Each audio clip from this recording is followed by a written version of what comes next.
மன தூய்மை உள்ளவனுக்கு அருகில் கடவுள் இருக்கிறார்.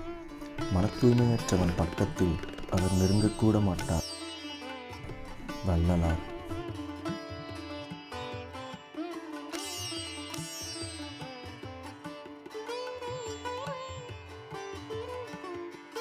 விரிந்து கொண்டே செல்வதுதான் வாழ்க்கை.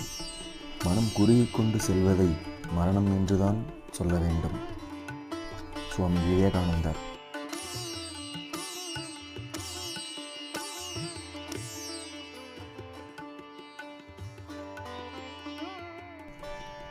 மற்றவர்களுடைய குற்றம் குறைகளை காண்பதை விட தன்னுடைய குற்றம் குறைகளை கண்டு திருத்திக் கொள்வதே சிறந்தது.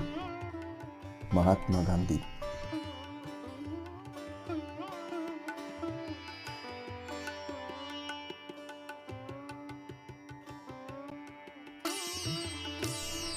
பூட்டை திறக்கும் சாவி போல நல்ல அறிவால் மனம் என்னும் வீட்டை திறந்திடுங்கள்.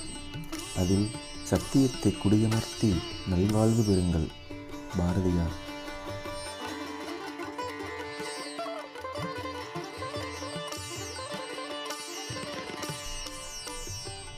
நீங்கள் உண்மையை பேசுங்கள். அது அழிவை தந்தாலும் முடிவில் வெற்றியை தரும்.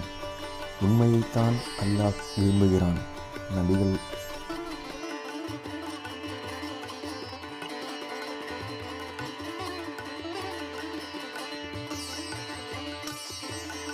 மனத்தளர்ச்சி உள்ளவர்களுக்கு ஊக்கமூட்டுங்கள். வலுவற்றோருக்கு உதவுங்கள். அனைவரிடமும் பொறுமையாயிருங்கள். பைபிள் பொன்மொழிகள்.